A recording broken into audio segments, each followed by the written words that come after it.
Welcome back to Animal Crossing New Horizons. I'm dear darling. I shall see what's going on in our lovely island of Fawnhallow today, where we're relaxing as per usual. Where we'll be talking about. I don't even know where to start. What should we talk about first? I feel like I gotta talk about this thing first because it's genuinely awesome. It's probably my favorite thing. But yes, a little TLDRs, I suppose that we had a birthday celebration yesterday. We went to a spa, and one of the things that they got me as like a part of a sort of like group project that some of us, the four of us, do for each other. We try and do a different medium every single time, and this one was a poetry anthology relating to me. But hello everyone. Right now in Fawnhallow at 6:25 p.m. on Saturday, September 20th, 2025. Yes. As a quick sort of like preamble, I suppose, of 5 minutes or so, we also started playing a new game called Shape of Dreams or something. It's been apparently it's in early access for a while, but it came out sort of somewhat recently. I don't know. It seems to be like a multiplayer. I thought it was multiplayer Hades. Upon playing it a bit more, it's probably more like a multiplayer Diablo, as I understand it. I haven't played a lot of Diablo, but I played things like Torchlight, and it kind of gives me that vibes, except for it's like extraordinarily customizable sort of roguelite in that sense, because you can almost like you can basically just choose almost any abilities that you get in the run. It's a little insane in a sense. It's my favorite KK Slider song. Anyway, so it's yes, my friends made a poetry anthology. I'm not sure how many of them together, like 8, 9-ish of them or something. It's in this like spiral bound notebook. And it's also a notebook which cannot close because some of the decorations they use are really thick. One of them is literally like a Barrett hair clip, which sticks out like 2 inches almost. But anyway, it's a spiral bound notebook and it's got a load of poems written by a bunch of my friends and illustrations as well. Like one of my friends, and you see them commenting sometimes, mostly in streams, I think, Fodian, actually drew a lot of very pretty illustrations for them, which you can see in the Discord server. But the entire thing is called like Life of D. So it starts off with a beautiful photo of D, the dear mascot character I use on my channel, just like reading this poetry anthology. My friends also recorded like a 17-minute video of me reading through all of this. I'm not going to read most of this out to you because most of this is like very personal to me and won't make a lot of sense. But it's like, think of it like a scrapbook with, or like a diary, which I'm surprised they didn't call it Dear Diary. Because that's what I said, like my theoretical vlog series, if I ever did a vlog series, would be called Dear Diary. Not that I think I'd ever do real life content, but still. But it's called Life of D instead. And it's absolutely beautiful, like a scrapbook. We've got like cutouts of like different photos over the years, and I've put in a load of like really cute sort of like stationary style decorations in here. Like it's got some flowers in, it's got some like bedazzled rainbows. And it starts off with a poem, basically just sort of like complimenting me, I suppose, and being like, hope you have a great birthday, essentially. And then the next one is about the gift itself, like the actual big gift being the sort of spa day that we had, with highlight, well, the theoretical sort of big moment being the sensory deprivation tank, which is something I was curious about trying, which I spoke about yesterday if you're more curious about that. It was very cool, to be honest. But they all wrote this poem. Like, my friends aren't poets. Like, this is the point of a project is we're not exactly veterans in exactly the media form that we're choosing to use to express it. So like we've done like songs before, like I have a decent amount of music knowledge, but it's not like I'm a composer or anything. But they've done like made plushies for me, like with needle felting. That was something that we did for the first time. They drew like a poster for me, which well currently it's hidden behind a load of plushies because I don't have a space for it, but they're not like, they don't do like art or anything, so it was still like fantastic to see. So seeing the poetry as well, and it's being like a cross collaboration between so many people is so lovely. It's like my heart is generally like touched upon reading this. Like the first one's from one of my friends who I went to Japan with, and it's basically just like a lot of really nice things about me. I mean, they're all very nice things about me, essentially. But again, this is a lot of these are quite long, and a lot of these again I feel like personal information, so I'm not gonna like repeat them out. Well, this one I can repeat out because it's also a very nice one. Also from Vodian, you see about, but it's a haiku, which I, you know, really quite like. But it's called Deer. And the hiker goes, deer tracks in fresh snow. Silent hooves whisper through trees. Nature's quiet grace. I like the sort of the elegance it carries, I think. And it feels very evocative of me, I suppose, as hibernal aesthetic. Was quite mystery, I think. And it's a very cute, simplistic illustration to go in, which is absolutely something I could see like in a poetry book or something. Like, it's very evocative to me of... I just also noticed there's like rabbits or something on the paper. Or am I losing my mind? I see like very faint rabbits when I hold it up to the light. I didn't notice that before. Yeah, it's very evocative, I think, of the simple sort of like black and white illustrations you see along with books or something. And then there's another lovely drawing which you can see with Discord server, which is basically this scene right now of my character sitting in front of resident services, like I do in most Animal Crossing videos, just talking about whatever, and it's generally brilliant. You know, I don't even know if I reacted it to a Discord server. Obviously, I've now sent very nice messages to everyone being like, thank you so much, because it's truly, truly wonderful. But they're absolutely brilliant.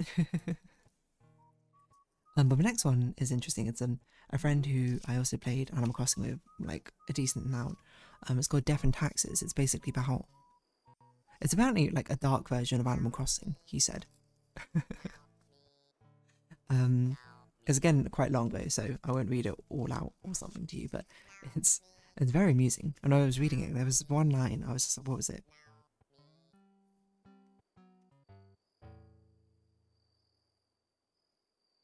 It's something... So... Yeah, it's something about like manipulate. You manipulate the others with presents, earning their trust, taking their photos, receiving their gifts. You filled up the museum to an S from Happy Home Academy, yet it's all still deceit. Which is like, when I was reading it, I was like, what? Is this what you think of me as I play Animal Crossing? But no, it's meant to be like a specifically dark version. I suppose of it, like a twisted version for fun, I guess. I'm not really sure, actually. I didn't ask too much about the specific motivations behind it, but I thought it's very nice. Then we have another one from another one of a group and friend. This one I cannot read out loud to you. Let's just say it is essentially an entire euphemism and double entendre, which was highly unexpected. But it's very, very amusing, I think, but I will not read it out to you. And then it's a poem from Vodian, which is also a very lovely poem, which basically details the art fights we had. Like, every stanza is essentially a depiction of the art fight attack I attacked them with and the one that they attacked me with. So the first one being Clockwork versus Cyberpunk. And the second one being, what was it? Bloom and Decay? That's right. And the third one being Vampires and Werewolves, and the fourth one being Starlight and Seafoam and Stardust. And the most recent one being Crystals and Fossils. And then we don't even know what the next one is. The next one's got another year to go. Hopefully I'll be less busy so I can actually partake in it more. And I was like, that's genuinely very...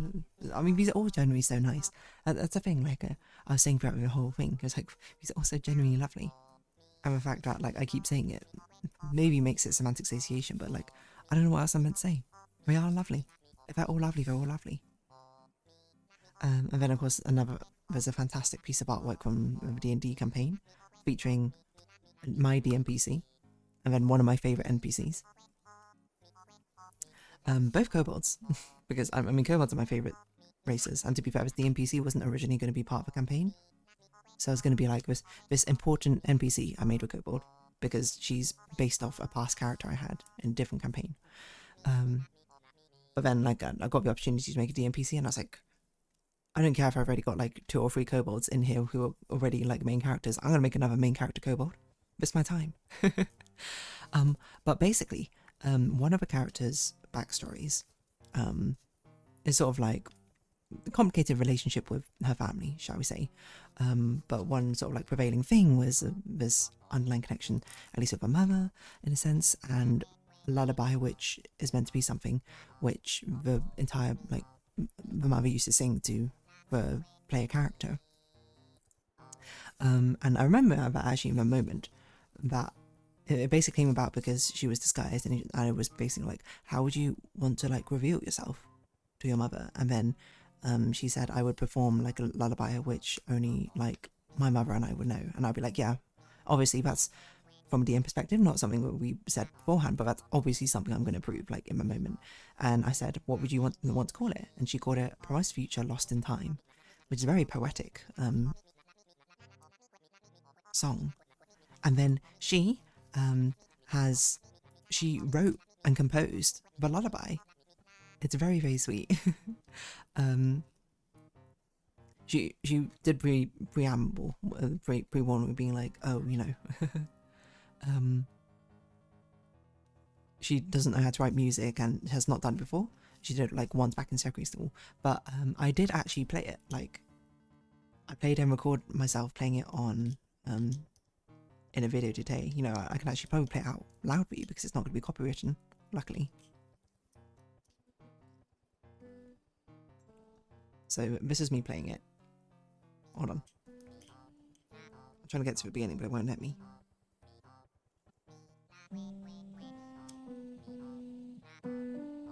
I should have turned up the piano volume when I did this.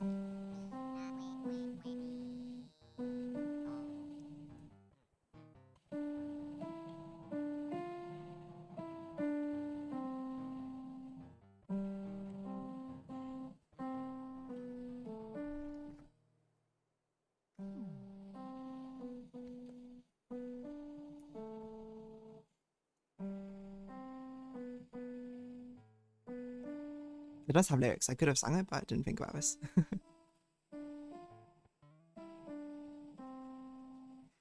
They see your face once again.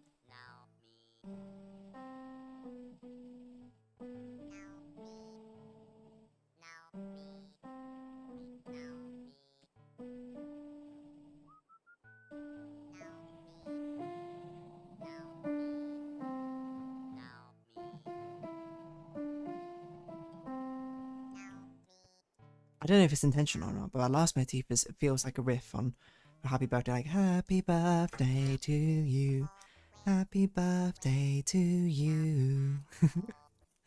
I don't know if that's intentional. She never confirmed or denied it, but I was like, that's so sweet. Like, not only is it something very personal, it's very personal between us as well, something that I've put a lot of work in and care for a lot. And it's a thing I love to see from these projects, is people trying things which they don't usually like know how to do.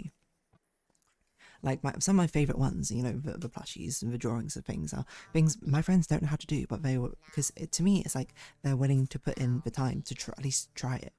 Like, is this gonna go down in history as like one of the best musical pieces of all time? No, from a public perspective, but it will in my life, because I'm like, this is something which is incredible. Like, it's very difficult to write music if you don't know how to write music. And I mean, I'm not going to go in like a musical critique of it because it doesn't matter. The music, the meaning behind it, is what makes it so lovely to me. And there was a poem from someone who I've not spoken to for a long time, not for like any malicious reason, but they were like, initially they were like a friend of a friend, and then, you know, I met up with her a couple of times. I think a lot of my stories made it to her through my mutual friend. So she wrote a very nice poem for me as well. It was very sort of like freeform, is probably how I describe it. But it ends up with like an absolutely lovely one. It's about plushies essentially. But I love the last line of her, wishing you the ever increasing and ever softer joy of being surrounded by what and whom you choose. I'm like, I love that line so much. Like, I've read through this anthology like 3-4 times now or something. And it's only been like, what, about 24 hours that I've had it? There's another haiku there which I can't read out because it contains something personal information in it. And I would love to read out to you this final poem because I think it's a very well, like, when I was reading it, I was like, well, this is like a genuinely, like, very well written poem, like with measured meter and everything. And thought over words. And it came from another initially mutual friend who is now, I would consider a friend. And she's on a very, I would say, literary. She does a lot of reading, she does a lot of poetry writing. She typed it up on a typewriter and put it in here. And I was like, that's incredible. And then we have a final one, If you have another lovely poem from a friend. This one in rhyming couplets. I guess it's a sonnet. I didn't actually check. 1, 2, 3, 4, 5, 6, 7. It's a sonnet, yeah. Right. 14 line poem with coupled rhyming scheme or something. And because me and this friend, we play Uma Musume quite a lot. We talk about it a lot. It's poems sort of relating to that, but also saying very nice things to me. And I love this so much because every single one of these poems is something so specifically me, something that me and that friend does, or something that me holds meaning between that. And, you know, I could be here and I could be my robotic self and look at this and be like, well, you know, the book doesn't close properly, so, you know, if anything, I would have disassembled this hair clip or something and used the actual ribbon as part of a decoration just to make sure it closes. And, you know, sticking everything back to back makes it very sort of flimsy. You know, I'll probably like double or triple up some of the pages, and some of the papers might stick out a little bit. Who cares? This is a book so full of unbelievable meaning behind it and personalization for me personally that, you know, might just be my favorite book. And they said a very sly thing, I think, at the end, where it's like, well, the book's still got open pages, so if other people end up contributing like poems or writing things or make things for you, you can stick it in that. And I'm like, that's so true. It's effectively a scrapbook for me. In a very self-indulgent way, it's absolutely brilliant. I love it so much. It was not at all what I predicted they would do. I actually genuinely had no idea what they would do for a project-based thing. While I had guesses of what, and ended up being correct, about what the activity was, I had no idea what mini project I had planned. And this is a very smart idea, I think, because like I've done like big collaboration birthday projects before, but some of them are very difficult for people to contribute to, right? Like we made a video game, but that's very difficult to actually put effort into. And I also did, we did like a manga drawing, but like mangas are very difficult to draw, so it's a tall order to ask people to draw so much for it. But poetry, you know, I think, while I agree, anyone can draw, anyone can code, anyone can do this sort of thing, I think if you're someone who doesn't care too much about delving into those sort of things, it's a lot easier for you to type something, I think, than it is to necessarily draw something and feel good about it, in a sense, right? I think that tends to be a big blocker, and you might be like, it's pointless. Well, yeah, I know, right, to a certain degree it is pointless, but every artist knows that feeling of not feeling happy or satisfied or proud of their work, right? It's super common, and I don't think it's something which, like, I'm not going to shame people for feeling it. So being able to have like some creative outlet with a lower entry or easier entry, I think, is nice. So it's a very smart idea. I'm almost angry that I didn't think of this for someone else, but I can't lie. I am probably one of the better people to receive for it. Like, maybe another friend as well is also, yeah, quite receptive to poetry, but yeah, I love it so much. The only critique I will say, as it's a half jokey way, well, fully jokey way, is I'm so surprised they didn't call it Dear Diary. I'm very surprised it ended up being called Life of D, which is still wonderful as well.